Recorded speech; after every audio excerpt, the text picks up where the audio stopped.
Jeff Wilson started covering the Texas Rangers in 2008, though he'll never forget 2021. Out on his own, he decided it was time to do a podcast, but his wheels were spinning until a nerd came along.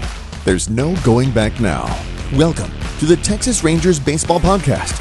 Here's your host, Jeff Wilson, and the recliner nerd himself, John Moore. Hey everybody, and welcome to the Rangers Today Baseball Podcast. This is episode number 85, and today is Grant Anderson. Hot off the presses. Hot off the presses, Grant Anderson. Plus, I think we need to talk about some all-star stuff. By the way, this is on the Dub Network. Thanks to the Dub Network for taking the Rangers Today Baseball Podcast and putting us on there. Very nice. And our Frisco Rough Rider guest today is going to be Grant Anderson. We're going to have him on here in just a second. First of all, though, we got to talk about the big leagues. Hey, by the way, guys, get down and hit that subscribe button down there. RangersToday.com, $5.99 a month, $60 for the year, $35 for 6 months. That's right. I mean, if you're a Rangers fan, they're not going anywhere. No, absolutely not. This is real. We'll talk about that, but don't miss anything and get a subscription to Rangers Today. You'll be glad you did. Absolutely, and I'm telling you, the Dub Network has been fantastic, guys. If you're a hockey fan, go listen to that Suds with Luds. Craig Ludwig, he had on Darian Hatcher. I mean, for Dallas Stars fans. Sure. Ranger fan stuff, you're here. But if you like that, he's had on Hatcher, Madonna. He's had some fun guys on there.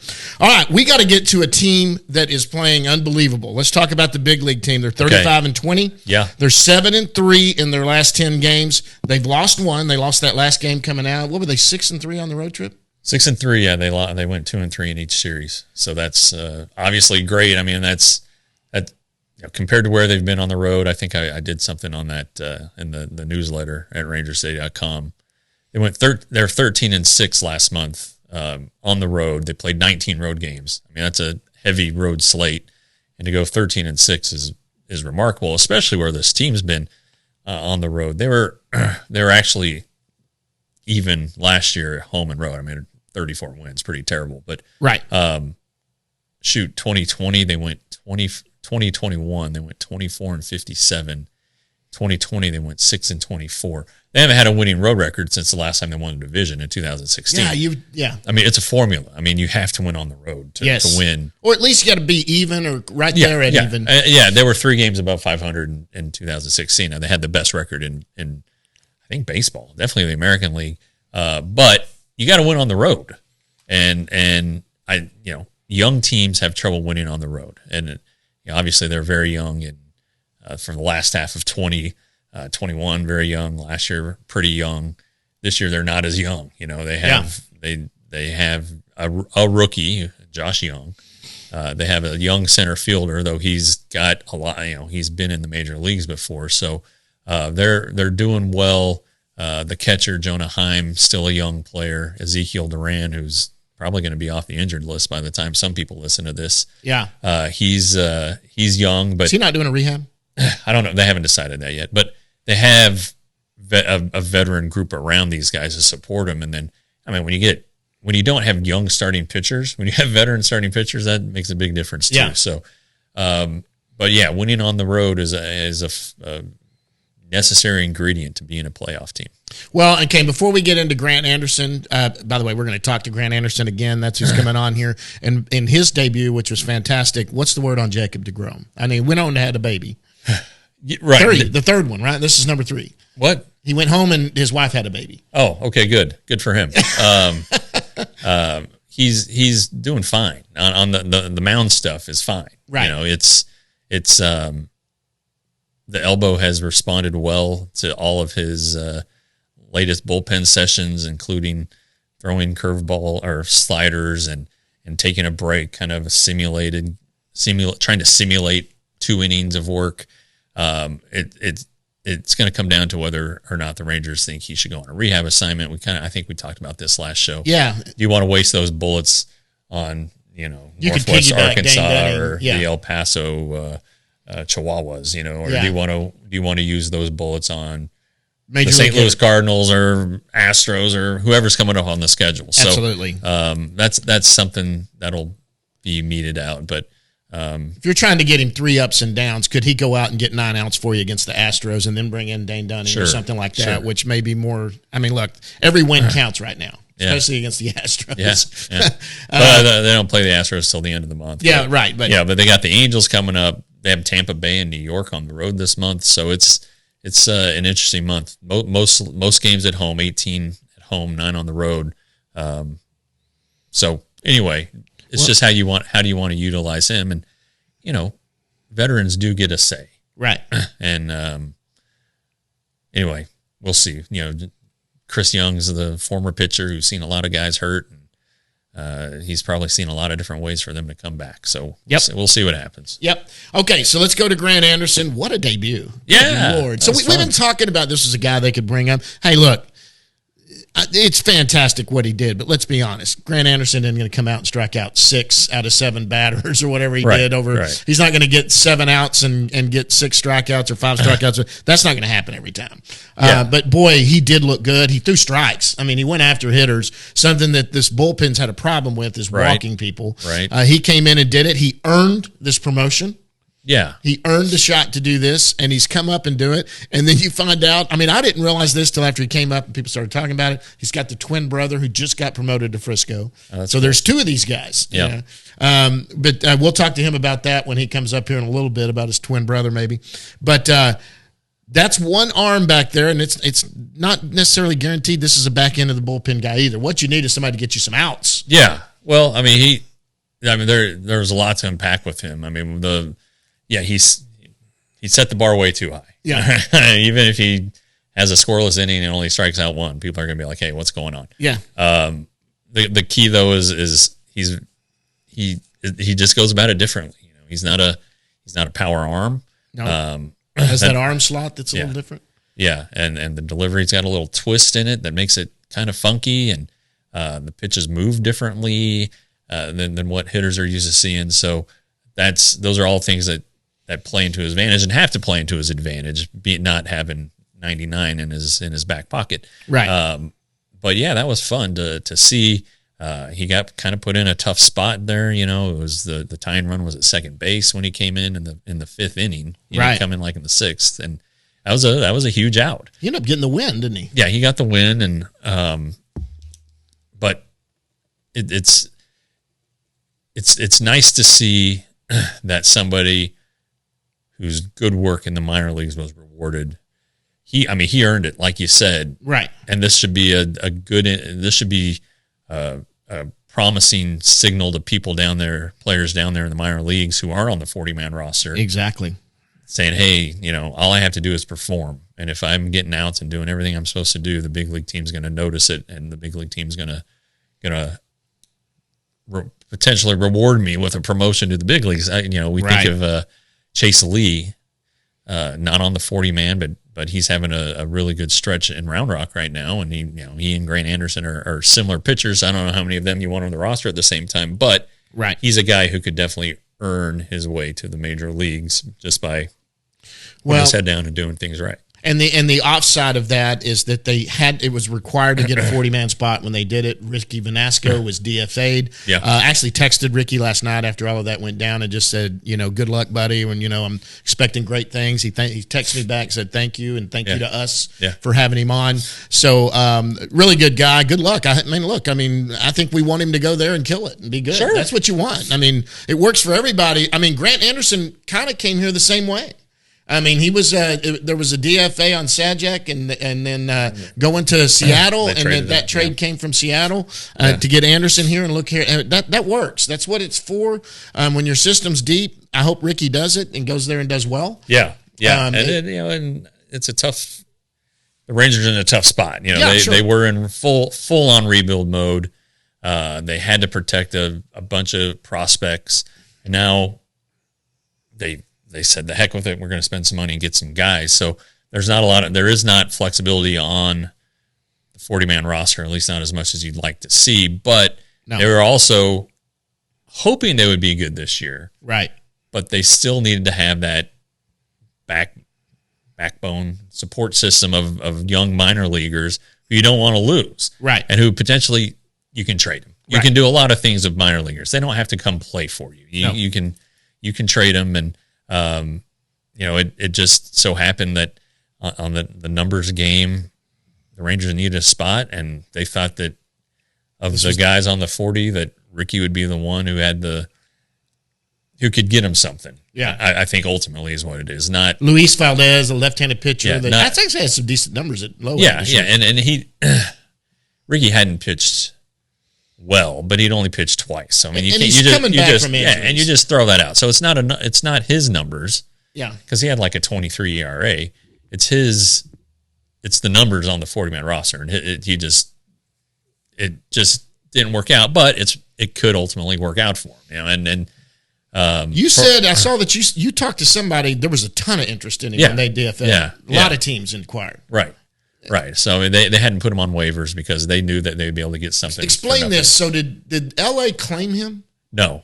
So when he's DFA'd, when you're DFA'd, you have I think it's 10 days or maybe it's 7 days to trade outright or release or to okay, so that's what it was. Put on waivers, and they hadn't put him on waivers yet because teams started calling about it, and they knew that they would probably get some interest. Okay, and they needed to get something back for him. You just don't want to lose Ricky Vanasco. Absolutely. Okay. So, but yeah, I mean, it's anyway. Because if he was claimed off waivers, then they would have to put him on the big league team. He would have to stay for the rest of the year or a year or something like that. Well, he would go into the 40-man roster. Right, he would go on the 40-man roster. Yeah, okay. So he would be on. Yeah, but anyway, he's on the 40-man roster with no, he's not. It's because he was removed from the Rangers 40-man roster. Okay, so and then traded. I learned something new that you're teaching me there. Okay, sometimes that get. But look, basically, this is what happens when you get good. Yeah, you're gonna end up losing players. Absolutely, and who goes somewhere else, and when of course, obviously the front office will get blamed when Vanasco becomes a good closer or something like that. Yeah. But this is when the Rangers were good. They needed the spot, and you got to make moves that do it. And let me tell you how good the Rangers are. I put this out there the other day. All-Stars. All-Star voting started. There is a legit case. Now, I'm not saying 9 people will be on the All-Star team. There's a legit case for 9. I put 8 because I'm giving Corey Seager, I'm just putting him to the side because he hasn't played enough, although he's certainly making a case to be on the All-Star team. And actually might be put above some of these just because he's a name recognition and the fans can vote him in, and something like that. But there are 8 Rangers that have legit cases for being on the All-Star team. That's what happens, and that's why Ricky Vanasco gets, when you've got that good and you're playing that well. And so I went down it for, obviously, the number one guy that deserves an All-Star bid right now who's playing that way is Marcus Semien. Oh yeah. Without a doubt. He's not the starter, then somebody's been stuffing the ballot box. Exactly. It's just right now, at least, he is the runaway winner at second base, or should be. And then, and he's an MVP candidate. Absolutely. And so this guy, if he's not voted a starter, he will be on the team. Yes. So just go ahead. He needs to go ahead and start playing for Seattle. And I went in ascending order who I thought deserved it more. The second one was obviously Evaldi. Oh yeah. And that doesn't come from fan voting. Right. It's going to come. Is it come from player voting, or does it come from? Well, it's a combination, but it's player voting in the commissioner's office. They do the reserves. He keeps doing what he's doing. He's obviously Basically, the commissioner comes in to make sure every team has a representative. Right. So, next I went with Heim, just because the catching position is one that I felt that I think Heim's got a really good shot to be on the All-Star team and a good case to be on the All-Star team with the numbers he's had, along with Josh Young. Yeah. There are some good catchers in the American League. Like Salvador Perez is probably going to be the starter. He hits a bunch of home runs. He's a known name. Adley Rushman from the Orioles. That's the guy that I would put That's a tough one. Yeah. Cal Raleigh, he's the hometown guy, the hometown in that Seattle is hosting the game. Yeah. It may be tough for Jonah. And the last few years, the AL has only taken 2 catchers. So that kind of is prohibitive. I think I had Garcia above Heim. Never mind. Okay. Well, Adolis Garcia is going to be on the team too. Yeah. But, my brain went, I just thought of Garcia and wait a minute, Garcia, because RBI leader, plus he's got 15 home runs. Yeah. Adolis should be on the team. I don't know that he starts. I don't think that he's going to get voted, with Aaron Judge and Mike Trout and Yeah. And Julio Rodriguez in Seattle, a real, possibility. But Adolis Garcia has definitely earned his way onto the team. Right. Just what he's done the first 2 months, and I don't think it'll slow down much. Who's better than Young at third? Yeah, right now, seriously. Yeah, the Rays have a third baseman, and I'm going to butcher his name. It's Isaac Paredes, I think is his name. He has really good numbers. The Rays are a very good team. They are a very good team. But yeah, Rafael Devers is a big name. Yeah. He has the power this year, but he's hitting less than 250. The name factor, I'm sure I'm completely forgetting a third baseman right now who's very obvious. And I know, maybe like a Matt Chapman from Toronto who had a great April. Right. But cooled off in May. I think rookies are always faced with the obstacle of having to overcome names, people who are better known. Yes, so, right. But Josh Young should be on the team. As of right now, Josh Young should be on the All-Star team. So then there's 3 others in my brain that had a case besides Seager. And those 3 were Taveras, who's made a case to be somewhat of an All-Star. He's not going to make the All-Star team, and we know that. But he's hitting over 300. He had the best batting average in the American League in May. In May, 368 or something like that? It was a big number. Leody Taveras. Yeah. Leody Taveras, yeah. And so he's made a case. You got Lowe at first base, who's made a case. Yeah. Who's still producing. He's been in somewhat of a little bit of a slump, but he's getting on base. He got a couple of hits the other night, and he's got. And then who was my last one? People started talking about Duran. Duran wasn't who I was thinking of. Oh, I think John Gray. I had John Gray on there, who's not going to make it either, but he's another pitcher with some great numbers that he's done. Yeah, I mean, his numbers are pretty good. I mean, Dunning has a case, but he just doesn't have is he a starter? Is he a reliever? He's not a closer. Yeah, right. So, well, and you don't have to take a closer. You can take the best guy, and he's been very valuable to the Rangers at the very least. Gray actually has a decent case. He went. I think he went 4-0 with a 195 in May. Yeah. Pretty solid, if he can keep it up. Only outdone by Evaldi. Right, Evaldi's going to get him. If Evaldi's not the pitcher of the month, and this is June 2nd, voting should be announced at some point today. If he's not the pitcher of the month, something's really wrong. It really is. Yeah, but, you're right. I mean, good teams have good players, and good players should be on the All-Star team, and people should want to see good players. Exactly. And furthermore, the Rangers, I'm guessing people still aren't sold on the Rangers based on the last 3 seasons, and I get it, but Power Rankings has them number 2 right now. If you've been watching this team, you know that this team's good, and I think that if fans are like, oh, hey, the Rangers, who's good for them, they should, watch the All-Star game, because the Rangers are going to be pretty well represented. Right, and I'll tell you what, and you're right in that people aren't sold yet, because I saw a thing the other day where they were talking about Rookie of the Year candidates. And without a doubt, Josh Young is the second. They've got, what's his name with Arizona, the Diamondbacks? Yeah. Corbin Carroll is the number 1 rookie, and then they've got Josh Young as the second best rookie. But when they went down this list about Rookie of the Year chances, and I forget who wrote it and who should win it, who's the long shot, instead of just having Josh Young as the American League Rookie of the Year, they had 2 of them. Oh, really? They had 2 that were tied, and Young's numbers were. I mean, to me, it was like, how is Young not right now? I mean, right now you're not going out on a limb to go. Right now, Josh Young's the Rookie of the Year in the American League. Yeah, I mean, he could be. I think it was maybe Henderson. No, it was the pitcher for Houston, Wood. Brown. Yeah, it was the pitcher. Didn't he just get rocked the other day? But maybe he's hurt or something. He I think he had a 4.78 ERA in May, because I voted for AL Rookie of the Month, and I specifically went to look for him to make sure I wasn't overlooking any batters, and he wasn't even the best rookie pitcher in the month of May.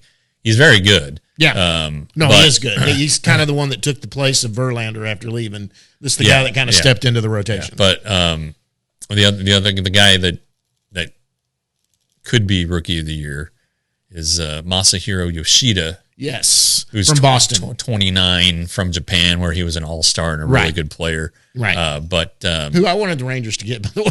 But he had a really good May. He didn't hit for as much power as Josh did, but he hit like 350. So you don't know, and there's always the East Coast bias, and so maybe Josh Young doesn't get Rookie of the Month this month, and it'd be wrong if he didn't. But it's not a clear-cut race like Pitcher of the Month should be. Absolutely. Yeah. All right. Well, look. Anything else before we get? No. Let's Grant? go. Let's go get Grant on here. All right, guys. It'll be fun. It's gonna be fun. Right after this, guys, the Frisco Rough Riders are going to bring you Grant Anderson. Right when we get back. And as always, guys, Grant Anderson is brought to you by the Frisco Rough Riders, who have Friday night and Sunday fireworks. And don't forget Thirsty Thursdays. Frisco Rough Riders are in town right now. Grant Anderson, brought to you by the Frisco Rough Riders. All right, guys, and joining us right now from, I guess, a hotel out there that the Rangers have him at, it's the brand new Texas Ranger. Made his debut this week on the road. It's Grant Anderson. Grant, what's going on, buddy? Not much, man. Just getting ready for the day, getting ready to get to the ballpark in a little bit. Have you come off of your cloud? Are you still riding high? What's going on? Nah, I mean that was I tried to get over that after one day and get focused up and ready for the night. All right.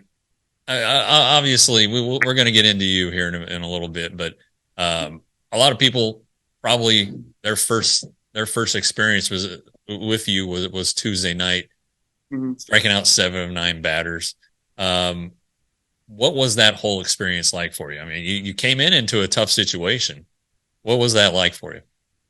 I was a little nervous at first, for sure. Obviously first game, in the majors, I feel like everybody's a little nervous, but it was fun.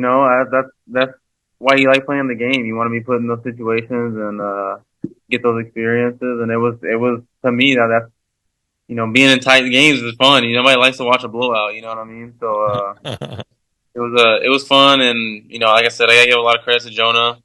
He did a great job on the play. He kind of helped me focus up a little bit and get back down to a manageable level, and I tried to execute the pitches, and it worked out for us. So you run out from the bullpen, which is kind of far away at Comerica. What does Bruce Bochy say to you? What do the guys say to you? Boch was, he's pretty plain and simple. He said, tell me the situation, as the managers always do. And he said, don't worry about that guy on second base. Your only job right now is get the batter and get us in the dugout. And then he walked back to the dugout, and that was it. And then, that's cool. And then, Josh Young actually was probably the most, helpful for me. Like I said, I was nervous, but the whole time I can hear him after every pitch. Good job, G. Good job. Get back in the zone. Get back in the zone. I think that that shows a lot of leadership from him. Obviously we played together in the minors a few times, and he was the only familiar face on the infield, really. So I think he understood that, and it really helped me out a lot. I mean, you've probably seen the faces before. You're probably like, "Holy cow, that's Corey Seager. That's Marcus Simeon." I can only imagine. And you said afterward on television that getting that first out was huge. You took a deep breath, and then you just went back out there, and was I don't want to say it was easy. It's never easy, but I guess you're a lot more relaxed. I guess that's the best way of putting it. Yeah, for sure.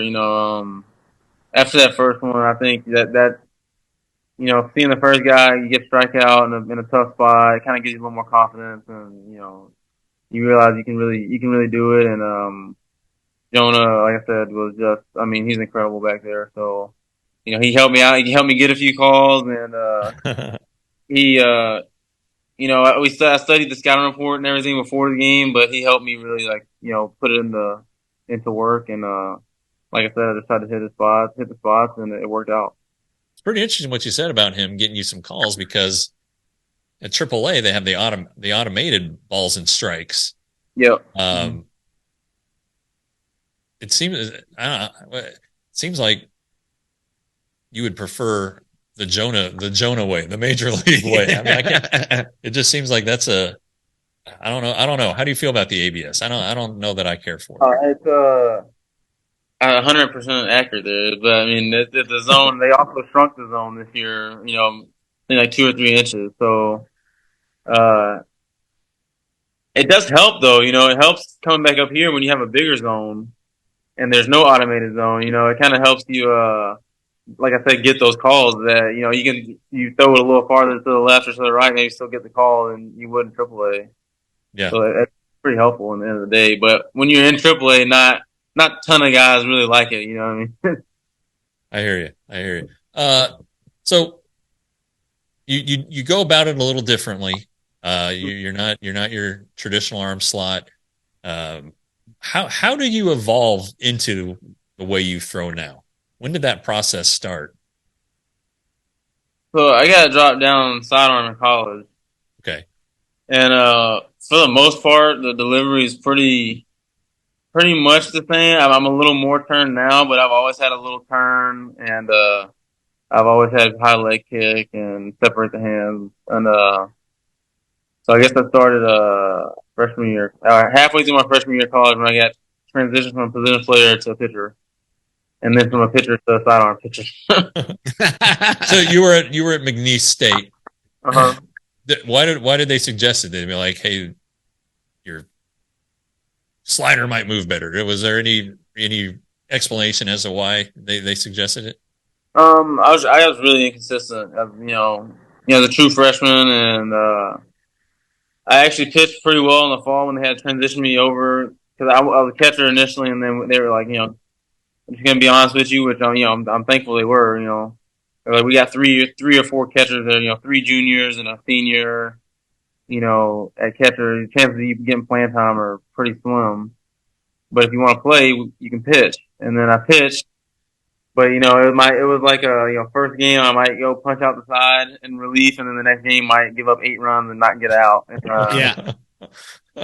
And he finally told me, you know, one day was an off day, and me and my twin brother were playing catch in the field, and him and my pitching coach came out there, and I'll never forget it. They were like, "Hey, have you ever thought about throwing from a lower angle?" And I was like, how much lower? Talking about like a little bit lower, and he was like, no, like sidearm. And I was like, no, you know.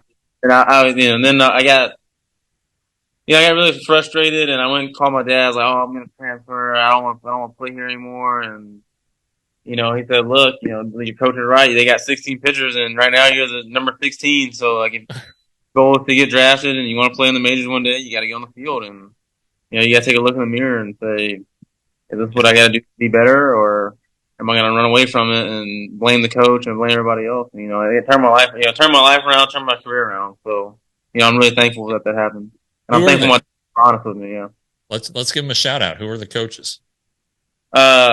Justin Hill is the head coach at McNeese there, still there. And Corey Barton, he was our pitching coach at the time.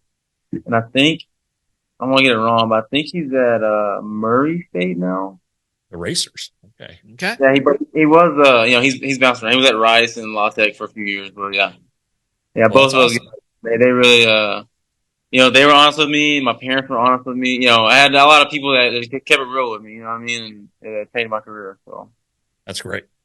Absolutely. Okay, so you strike out a lot of guys. At least you did this year, like a 43% strikeout rate at AAA, and then obviously 7 of 9. What is there a pitch you go to? You're like, all right, I gotta get a strikeout. Is there a pitch you go to? Not really. I think 3 of my pitches I command extremely well, and one of them I command it well, but I don't like throwing it in the zone for a strike. That's the split change. So it kind of depends on the batter. If it's a guy like obviously, with Detroit, I knew Baez, the out pitch is a slider away. So I knew I had to be able to command that pitch to that bat. And, it worked. And then with lefties, it can get a little tricky because, they tend to have better numbers against sidearmers. If you're a sidearmer, the opposite handedness usually hits really well off of you. Yeah. So it kind of depends on if that left-handed batter doesn't hit four seams up well, we'll use a four seam up, or if he doesn't hit the change-up low and away, we'll throw the change-up low and away. It really depends on that. But for me, I think overall execution is always going to be the winner. If you have a pitch and you execute it, it might be your worst pitch, but if you execute it well, you get it out, and you can throw your best pitch. And if you throw it right down the middle, you're going to get hurt. You know what I mean? So Yeah. To me, execution is always above selection. You're not the only guy who does it differently. Chase Lee was also your teammate in Round Rock. Is he lower than you on the arm slot? Yeah, he's a little lower than me.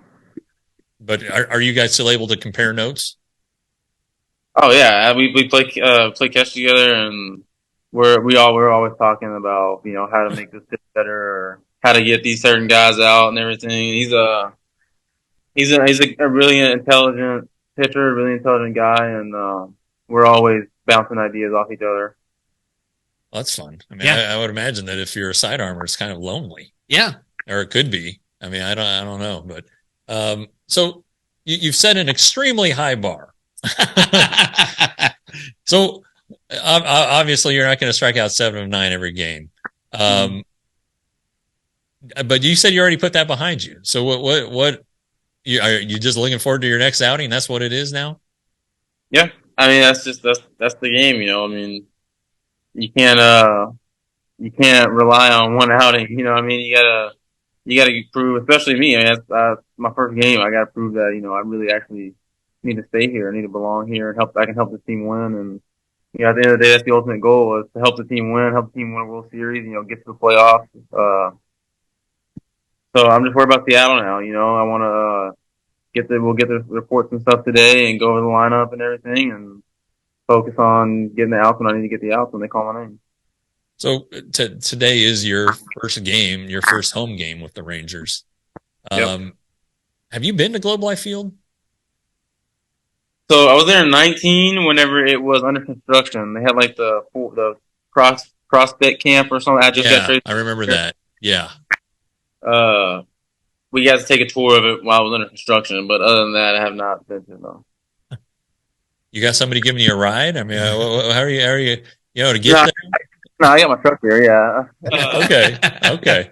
Yeah. No, I didn't know if maybe at Frisco on an off day you'd come down or something like that. This is pretty cool. Yeah, you're going to get to see. It's awesome.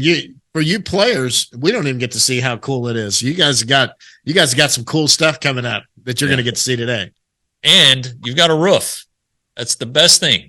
Yeah, because it is hot as hell outside. Yes. I told my wife earlier, that's the first time I'll play indoors, ever. Is that right? Okay, but I'm telling you, it's. I don't know if it'll be close to there or not, but you've played a day game at Frisco. You know how that's like the hottest place on the face of the earth during it.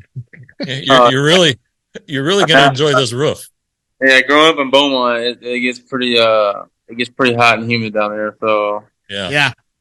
I'm going to guess that it's probably going to be closed because there is like a small chance of rain, and it's going to be up at 90 degrees. So, yeah, very small chance. All right. So this is how we do our show. I don't know. I asked the baseball questions, and then John asked the baseball fun questions. Absolutely. So it's fun time. Now it's time to get fun. Not that this has been terrible. No, not at all. And by the way, and let me start it out with this. Congratulations, Grant. That's so exciting. It's fun to watch anybody make their major league debut. So congratulations on that. Thank you. Okay. You're from Port Arthur, Texas, Beaumont, right? So I was born in Port Arthur, but I was raised in Beaumont. Yeah. Where'd you go to school? What high school? West Orange Stark. That's kind of a football school. Did you play any other sports in high school? Yeah, that's a football's king in West Orange. I did not know. I played basketball. I was basketball and baseball.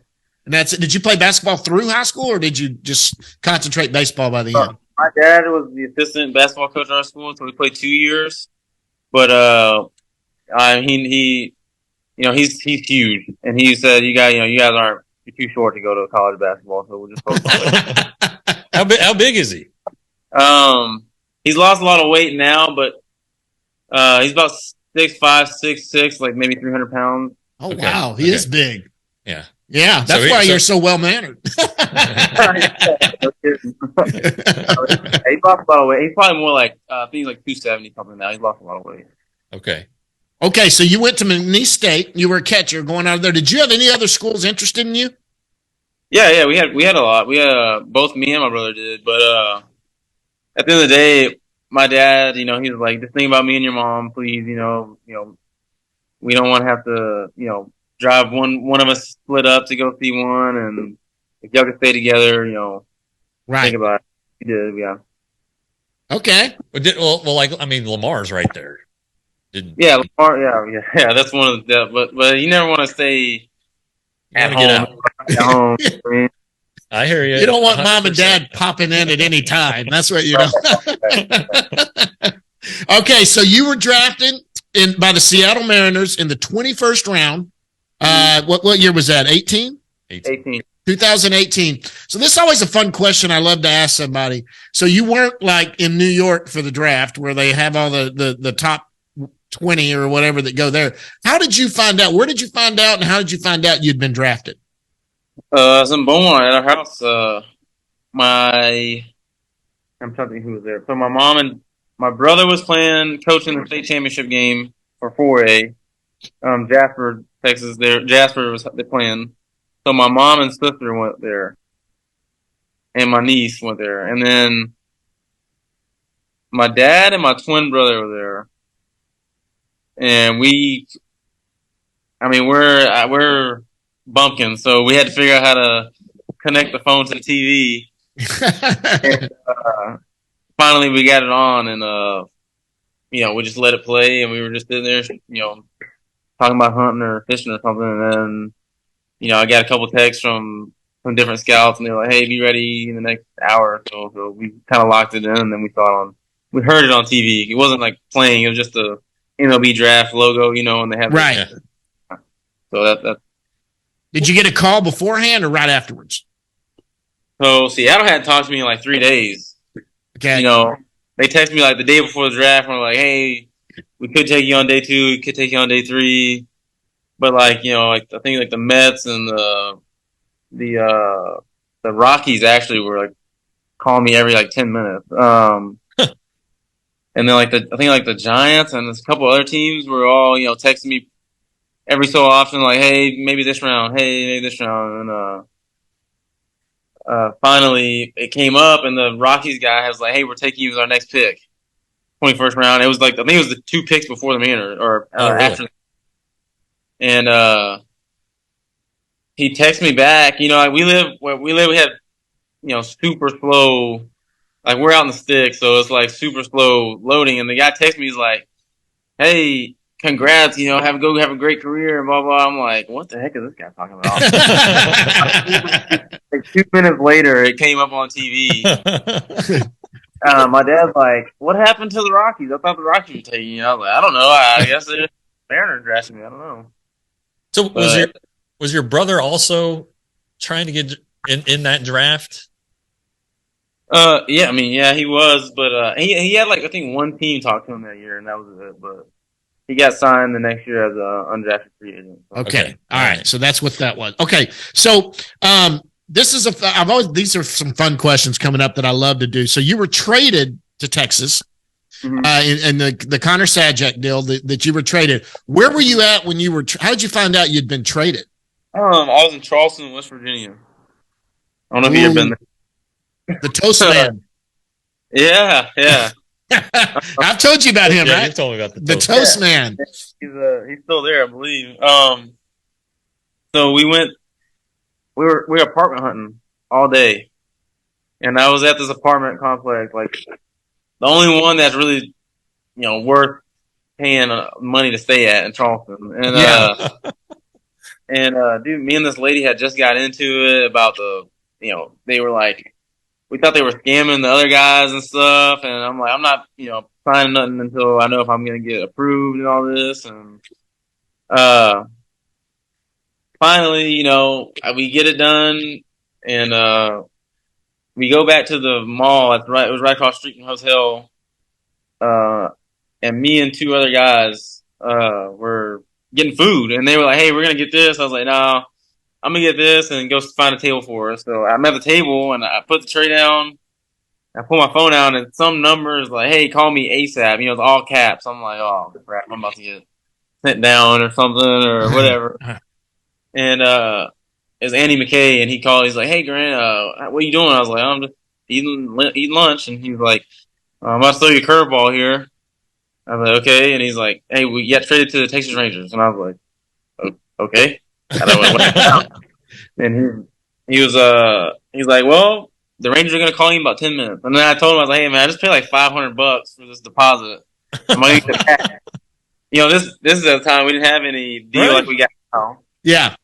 That was like my whole first paycheck, and Yeah. I was like, "Am I gonna get reimbursed?" He's like, "Oh, the Rangers will help you out," and hung up. I was like, "Oh, that's great. I've never seen that again." But they got me hooked up after that. You know, they Oh, that's got me. nice. Were you immediately like they called you and that night you were on a plane or what happened? The next morning, well, initially it was April Fool's Day. It was April 1st, and so the guys I was with them, they're like, I was like, "I just got traded, dude." And they're all like, "All right, nice and joke." Come on, I'm serious, dude. I got to go back to the hotel. I didn't even get to. I had to, pack my food up and run over there, and then they got me on a plane at like 5 o'clock in the morning out of Charleston from Charleston, West Virginia to Charlotte, North Carolina. I'm about to say you were probably Charlotte. That's always Yeah. where I would go. And I used to fly into Charleston a lot. And you would go to Charlotte and fly over. It's probably U.S. Air you were probably flying back then, if that's even around. Well, Yeah. U.S. Air was purchased by American, so it's Are they probably ever- American. It was a small plane with like just the 2 seats on each side. Yep. It was, Yep, I've flown on Yikes. those many times. Yep, Yep. they're about 16, 18. Okay, so big league debut. So this is I love this question. How did you find out you were going to be a big leaguer? This is a pretty cool story, I think. So we were in Albuquerque on Sunday, and I was in the bullpen. So it was like the 4th inning, and my twin brother, they had called my twin brother up there, and we were just me, him, and you guys. I don't know if you guys met Mark Church, but Oh, yeah. you know, Yes. and then Grant Wolfram. We're all really close, and we were just sitting there, shooting a breeze out. We were talking about, and our bullpen coach comes running around the corner. He's like, "Grant, you got to grab your glove and run to the dugout. The trainer needs to talk to you." And I was like, not very funny, because obviously bullpen, there's a lot of shenanigans going on, you got, Right.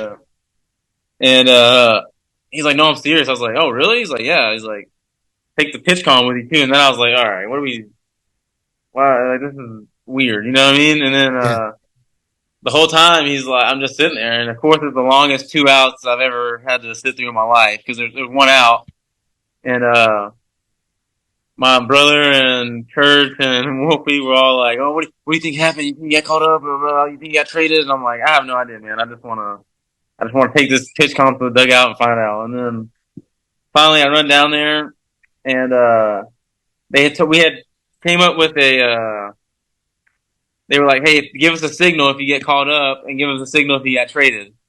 And so the signal if I got called up, well, I was supposed to take my hat off and wave it like. The other one was supposed to be a thumbs down if I got traded. Yeah. Okay.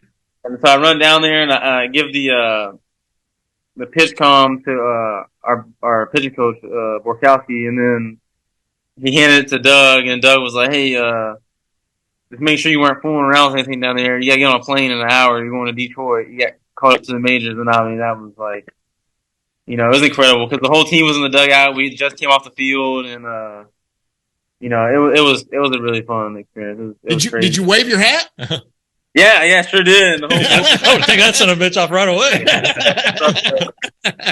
it started going crazy. It was Well, fun. I mean, a lot of these, we ask all the guys that come on. A lot of these are like they find out at the night at the hotel or Yeah. after a game. You found out in a game. Yeah.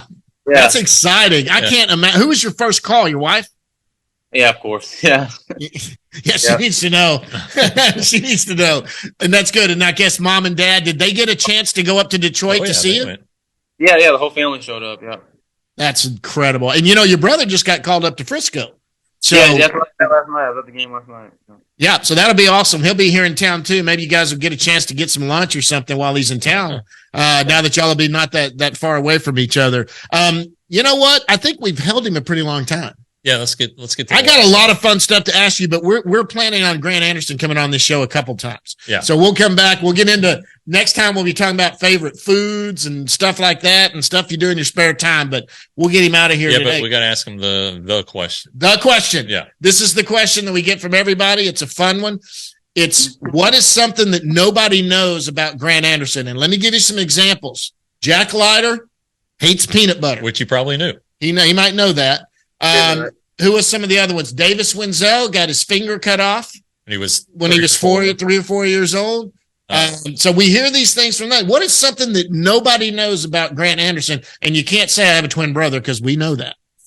Nobody knows. That I'm bilingual. Really? Spanish, I'm assuming? Yep. Good. That's a great dude. I wish I was bilingual right now. Working on trilingual right now, actually. So What's a third? Japanese. Oh wow. Oh, cool. Did you learn that? How did you learn that in college, or what? Are you? Spanish I learned in rookie ball. So I bring a notebook out. I had a teammate named Edwin. He's a Dominican, but he grew up in New York for like 12 years, so he spoke perfect English. And my twin actually had learned first in college. He bought a book, McGraw-Hill book, like we have in school here in Texas, and it's called Teaching Yourself Spanish. He read it from front to back, spoke Spanish perfectly. I was like, man, I want to do that. And since I got drafted, I knew, Sure. there's a lot of Latino players. Absolutely. So it'd be really cool. What if they're talking about something that can help me? I have no idea what they're saying. So I brought a little notebook, kind of like this one, and a pen out to the bullpen every day. And if they said a word I'd never heard before, I'd ask, Edwin, what is that word? And I said, okay, what does it mean? And like, how would I say it in a sentence? And the next day I would come back and I'd try to use it when I was talking to somebody, and I picked it up pretty quick. So No, that's brilliant. That's unbelievable. What about Japanese? I mean, how did you learn that?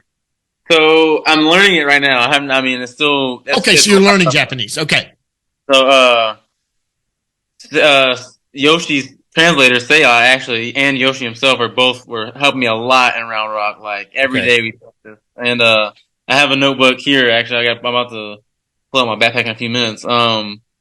And I'm just learning there's 3 alphabets, in Japanese. So I'm almost finished memorizing and learning the first one. So it's a lot of practice, though. Yeah. Well, when Yu Darvish was with the Rangers, the Japanese writers were always trying to teach me how to speak Japanese. Oh God. And they'd give me little phrases here and there to say to you, and I think they were setting me up to like say something I had no idea. Like, apparently one year in the off season, there were photos in Japan that it looked like Yu Darvish had gained weight, and they were calling him fat.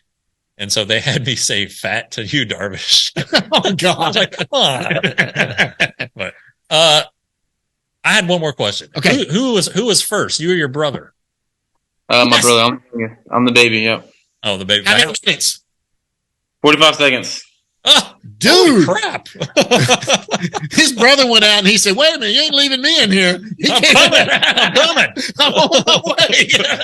Don't leave me in here. What are you doing? That's fantastic. All right. So he gets to call you his baby brother for 45 seconds. That's hysterical. That's pretty funny. I never heard that. That is awesome. Grant, listen, it's so good to meet you. I can't wait to meet you out at the ball field today.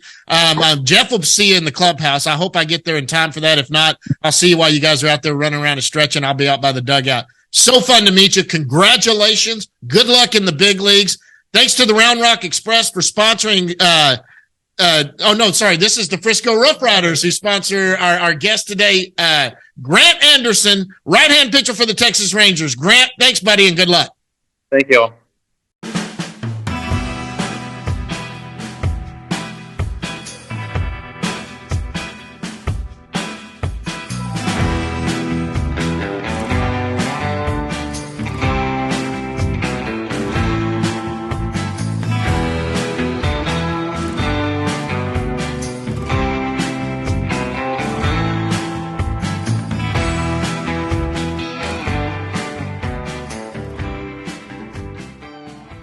and a big thank you to Grant Anderson for joining us there. Now, guys, we are going to go Down in the Bus Leagues, brought to you by the Round Rock Express, who bring you the Down in the Bus League segment for the month of June. And July. Yep. Big thanks to the Round Rock Express AAA affiliate for the Texas Rangers. Okay, let's go down. Let's go over everyone at every part. There's a couple of people I want to talk about, especially down east, 26-18. Yeah. 7-3 of their last 10. They're about the best one right now in the way they're performing. They've won 3 in a row. Tell me about Aiden Curry. Yeah. He's got a lot of strikeouts in innings, and he's got like a 3 ERA. He is like Josh Stephen was an undrafted free agent in 2020. So he's out of 2020. Okay. Yeah, and so they got him young. He's the first time I saw him, he's about as he's built like a telephone pole, He's just tall, thin, and he's definitely grown the last few years. He throws the football a lot. I don't know if you remember in spring training. Yeah, those guys were out there. It was basically he throws the football before he pitches. He believes in that. But yeah, so that's Tom House used to. Right. You just kind of he's one of the guys that you take your time with, and it's clicking. That's just what happens. These guys, they get a good foundation in Arizona, whether it be in instructs or extended spring training, all the above, Arizona Complex League, and then they finally get pushed a little bit, and he's responded well to it. That whole pitching staff's pretty good. Jose Corniel, who was in another trade with Seattle for Rafael Montero, he had a great May. He's actually, his birthday's later this month, but even though he was acquired, I think, in December of 20, he's actually younger than Brock Porter. Really? And that's kind of a surprise when you're like, hey, holy cow, this guy's younger than the guy who was just drafted last year. But, that's just the way, he came from Latin America where the Mariners signed him. He was a top 20 Mariners prospect when the Mariners traded him for Montero. And it would have taken that at the time. It just took some time for him to also get it together. I mean, he pitched in Down East last year. He's back for the second time, and I would not be surprised at all if he's in Hickory pretty soon. Good stuff, good control. His velocity, they expect it to grow like in the next couple of years into the upper 90s. Velocity, do you know where it's at? I don't know, but it's.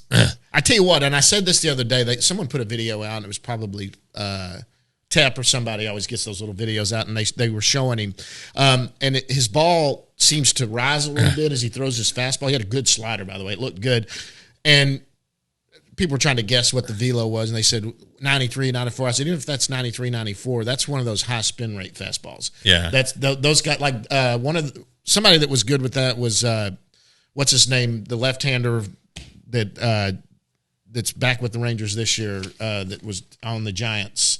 That came up and started and had the thumb blister that ruined it in 19. He came up with him and oh my God, I just went blank. Well, I've obviously gone very Joe blank. Palumbo. Joe Palumbo. Had very high spin rate and could even if he was hitting 94, 95, it looked 97, 98 because his spin rate was so high. This kid looked like he has a high spin rate on Curry. Yeah. And Corniel. But Curry might have some extension things too because he's so long. And he is long. So, how big is he? How tall is he? He looks tall. Yeah, he's 6'5", 6'6". Okay. He's got good size. And, while we're talking about it, you talked about Porter. He came out of a start. He went out there, left in the fourth inning, started to warm up, and then left. Turns out it's a leg thing or something like that. It wasn't a big deal. He's only got 13. He only pitched 13 innings in May, but he didn't allow any runs. Right. Any earned runs. They're completely fine with Brock Porter. I brought him up yesterday in a conversation, and there's no concerns at all whatsoever. Well, somebody thought it was a leg thing, and I think it turned out to be just his leg. He pulled himself. He warmed up, and then he pulled himself out. And then, but yeah, he's like ready to go the next start or whatever. So I didn't know if you had heard something. No. Well, you talked to him yesterday, and it even came up. So okay, yeah. But down there, Anthony Gutierrez is in Arizona. He hurt his elbow diving headfirst into home plate a few weeks ago. It was affecting him. If you look at he hasn't played since May 24th. But if you look at the 5 games before that, he was like 1 for 20, and it was affecting his swing. So they sent him to Arizona. He's swinging his bat normally fine. They're going to do a little mechanical tweak and get him sent back out here in the next week or two. So when does ACL start? It starts very soon. So maybe he'll get some at bats there, maybe play a game or two there. Possible. Yeah. And then just, you know what? He's down there low. Do whatever you got to do to get him going. Yeah, Get him back to Arizona and get him healthy. Yeah. Because that's a name. He's a good player. I don't care what you say. 1 for 20. Everybody goes through a streak. I mean, good Lord. But that kid, get him healthy and get him back. And I'm ready for ACL to start. We're getting into – because I want to see when the DSL starts. It starts Monday for sure. I want to see Sebastian. I want to see what Sebastian does. You know, we've built him up so big. If he doesn't hit 1,000 for the first month and have 74 home runs, I think we're going to be disappointed. But no, he's such a good kid and a big specimen. Yeah. And golly, I'm excited to see him. Hickory, High A. We're at Hickory, 17-27, 5-5 in their last 10. That's a lot better than they were a couple of weeks ago. They're starting to play some 500 ball. They lost their last 2. Who do we need to talk about in Hickory? Well, Dane Acker is back, so that's good. That's always important. Tucker Mitchell, who was hitting like 600 for a while there, and Hickory, in catcher, right? He's been moved up. I think we talked about Abby Ortiz last week. He's been moved up to Hickory. To Frisco? No, to Hickory. Oh no, Abby Ortiz came from down east to Hickory. Yeah, right? Yeah. So he's the first baseman. Yeah. Max Acosta. He cooled off a little bit in May, but like not much. He still hit 290 something. So he just keeps on keeping on, and that's good. But Acker's the one to watch there. I mean, Mitch Bratt's fine too, but Acker's the one to watch. Yeah, because he pitched so well early in spring training before he was hurt. The Rangers, I think, really want to step on the gas with him. So. Dane Acker, that's your guy to watch. Plus, he's been on our show 2 times, and like they've got a lot of views. A lot of people like Dane Acker. OU guy too, right? So for all you local OU people, I like Acker a lot. What a nice guy. He was a really nice guy. Him a lot. We did it at spring training. He came on. Okay, let's go to Frisco. They're 20-27, 3-7 in their last 10, and they've lost 4. Those are great numbers for the most talented team in all of minor league baseball.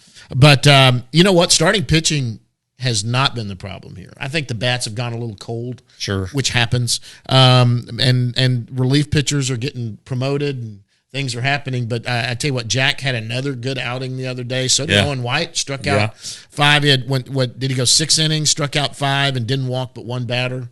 Yeah. May gave up 1 run, or did he give up any runs? Jack gave up 1 home run the other night. Yeah. But no, they're the starting pitching. Jack has continued to look well, look good, and he's throwing the ball over the plate, which is the main thing. And so is Owen White after we talked to him. So if he'd come on today, he'd probably been a little better. We straightened him out a little bit. It sounds like. Yeah. But speaking of the bats, Evan Carter cooled off a little bit. Yeah, it would have been hard for him to maintain that pace. He struck out a little bit more than he probably would like and is probably expected, but he's going to be fine. Thomas Ajayci had a really, really good May. Yeah, he did. That's good to see. Acuna just kind of is going along. He's hurt or something. Well, his power hasn't come in yet.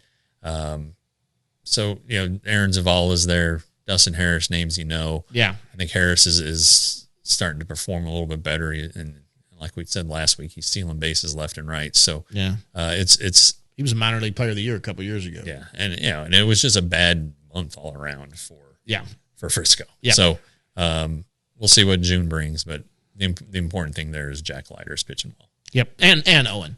I mean, these are 2 of your top pitching prospects, and Owen White's been pitching well too. Yeah, but I mean, Jack Leiter pitching well was the most important. Yeah, number 2 overall pick with that kind of. Yes, that without a doubt. Go to Round Rock. Anybody else there? I don't think we've hit everybody. Round Rock 29-25. They're 5-5 in their last 10. They won 1. When Zell's kind of started to. Yeah, he was the player of the week in the Pacific Coast League last week. They were in Albuquerque where the ball flies, but he came back home and hit a home run again to start the homestand. He's pretty good, man. He's They've been working on a swing. They think he's comfortable with the adjustments he's made. But the most important thing, as always, with Davis Wenzel is his health. Right. And he has not been on the injured list this year. He hasn't been slowed down by anything.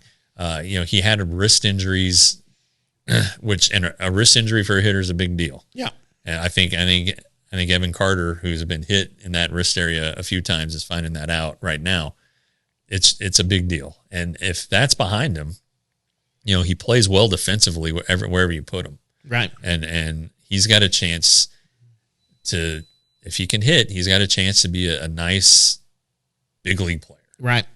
Maybe not with the Rangers, but somewhere. Right. He has a career in front of him if A, he stays healthy, and B, he continues with this trajectory that he's on offensively. Right.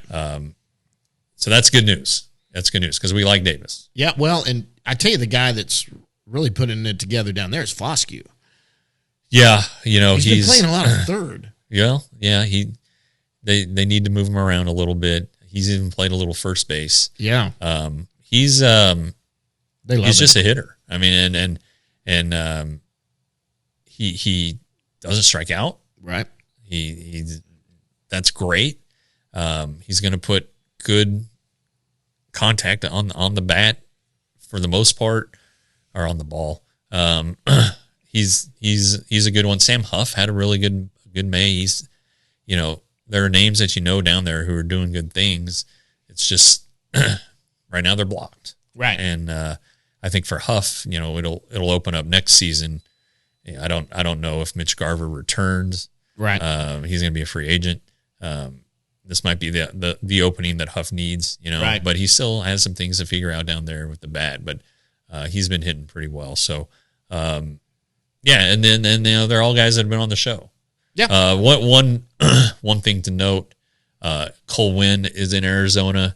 He had a blister that needed to get cooled off, and then they're making a couple of mechanical adjustments. But they're Maybe pretty. They need to make a head adjustment too. I don't think so. I think it's just mechanics. They're pleased with.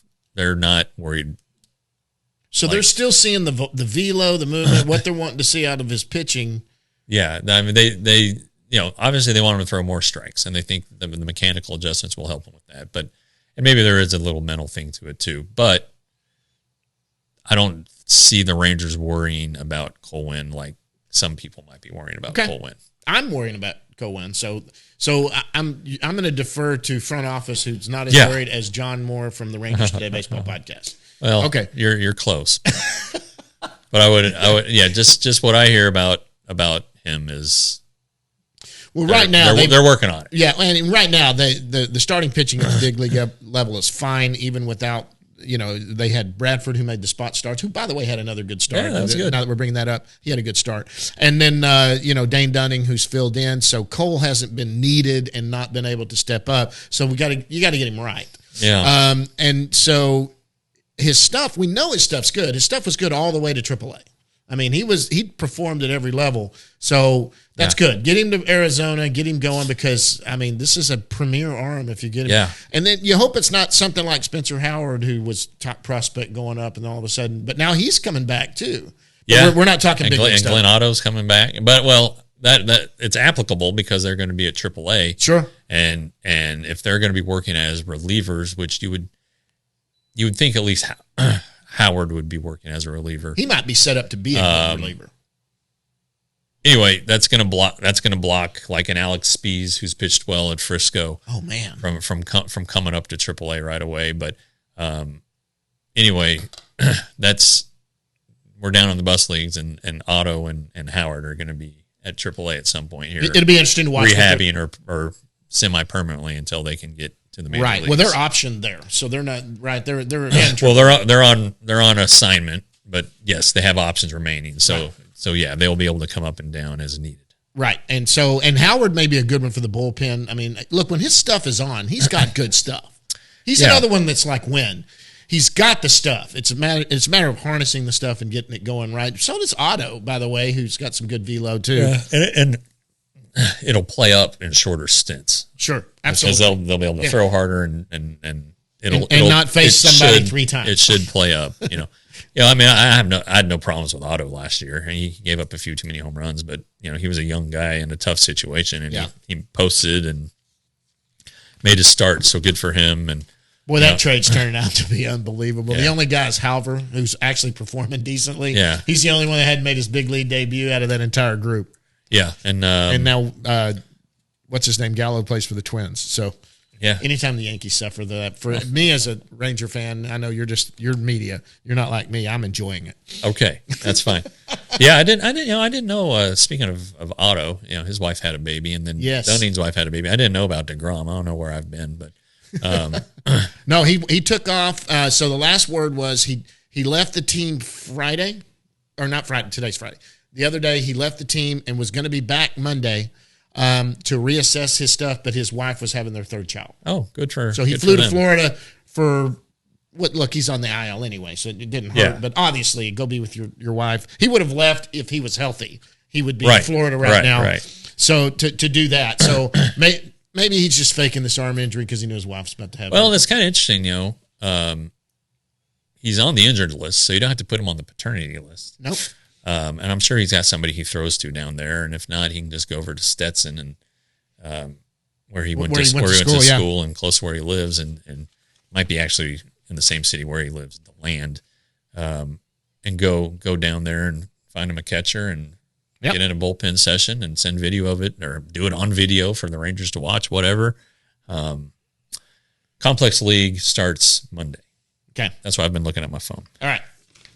DSL starts Monday. All right. So those are the babies. The Rangers will have 2 teams in the DSL, the red and the blue. I think just one Complex League team, although I think some teams do have 2. But anyway, there you go.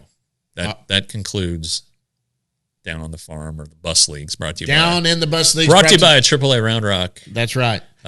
Shout out to Reed Ryan and Chris Almendarez for coming through on that one.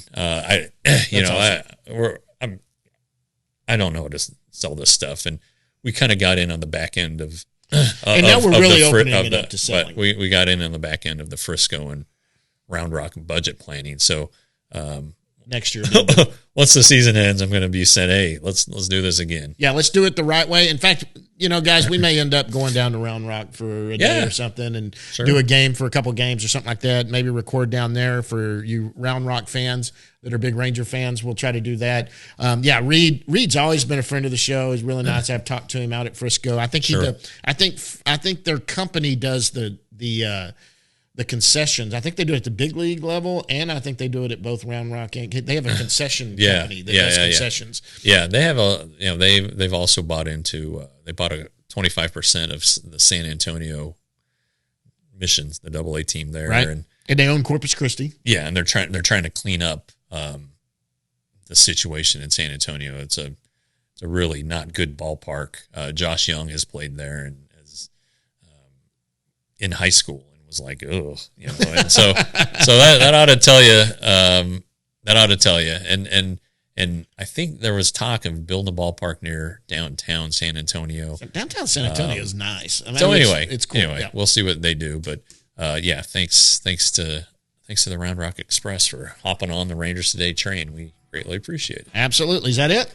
Well, just subscribe to the YouTube channel because it's good. Follow the Dub Network on YouTube also. Okay, they've got a YouTube channel. They're partnering with us on that, so you can to do that. But good to be on the Dub Network.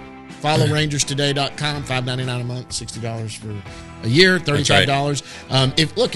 If you're still haggling over the $5, you don't know if you want to do it. Sign up for the newsletter. I mean, you're sending out that newsletter. The more we got, and guys, there'll be some opportunities if your business wants to do something and they've got a low budget. We're open to talk to anybody. We'll do sponsorships for anything. Absolutely. We'll put your company on here. We'll link you to the website. We'll do something. Get a hold of them. Have them get a hold of us.